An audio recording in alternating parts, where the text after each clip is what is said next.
દાહોદમાં વર્ગ 3ના કર્મચારીઓ માટેની સરકારી વસાહતની હાલત અત્યંત દયનીય અને જોખમી બની છે। આ વસાહતની ઇમારતો એટલી જર્જરિત છે કે ગમે ત્યારે અકસ્માત સર્જાય તેવી સ્થિતિ અહીંયા જોવા મળી રહી છે। આ વસાહતમાં અંદાજે 45 પરિવારો વસવાટ કરે છે, જે દરરોજ ભયના ઓથાર નીચે પોતાનું જીવન ગુજારી રહ્યા છે। ઘરોની છતના પોપડા ખરી રહ્યા છે, સળિયા ખુલ્લા પડ્યા છે। વસાહતમાં બીજા માળે જવા માટેની સીડીઓ પણ જોખમી હાલતમાં છે। ઇમારતોની બહારની દિવાલો જાણે દાયકાઓ જૂની હોય તેવી દેખાય છે। સરકારી વસાહત જર્જરિત હાલતમાં હોવાથી આર&બી વિભાગની કાર્યવાહી ઉપર સવાલો ઉઠ્યા છે। વર્ષથી તો કોલોનીની હાલત એટલી જર્જરિત થઈ ગઈ છે કે એની કોઈ ગેરંટી નહીં ક્યારે ધરાશે છે। અને 2 બિલ્ડિંગો તો એવી પરિસ્થિતિમાં છે ને કે તમારે જો વધારે વરસાદ આવશે કે કોઈ વાવાઝોડું આવશે ને તો ધરાશે। અમારા બાળકો રમતા હોય, કદાચ અમે શાકભાજી લેવા ગયા હોય તો અમને ડર રહે કે આ બિલ્ડિંગ અમારી પર આવી જશે।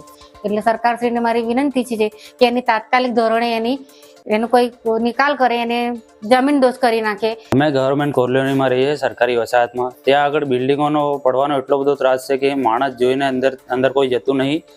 બહારથી જોઈને માણસ જતા રહે છે, સાહેબો આવે છે પણ કંઈ કરતા નથી। અંદર રૂમમાં બી પાણી ટપકે છે।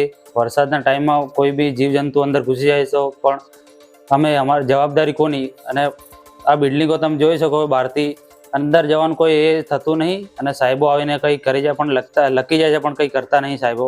નોટિસો લગાવી હતી તો એ બિલ્ડિંગો આજ સુધી એની કંઈ કાર્યવાહી થઈ નથી। અને લાઇટો તો એ રાતે ચાલતું નથી। લાઇટ અમુક લાઇટો ચાલે છે ને અમુક બંધ રહે છે। અને સાફ સફાઈ તો નથી આમાં, અમુક તો ગટરો ખુલ્લી છે ને એવું છે અમારા કારણો। પણ આ 1983ની બિલ્ડિંગ છે, એક અમારા આ બ્લોક A2 છે।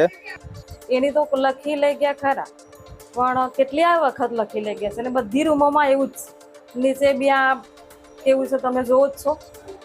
એની કોઈ જવાબદારી લેતું નથી। કેટલા વર્ષથી તમે રહો છો? અમે આ 15 વર્ષ થયા છે। તો આ વરસાદમાં જે પોપડા પડે છે કેવો ભય લાગે છે તમને? બીક તો લાગે તો ખરી છે અમને। કર્મચારીઓ આવે છે જોવા માટે? કોઈ હમણાં તો કોઈ આવતું નથી, જોવા તો કોઈ નહીં આવે।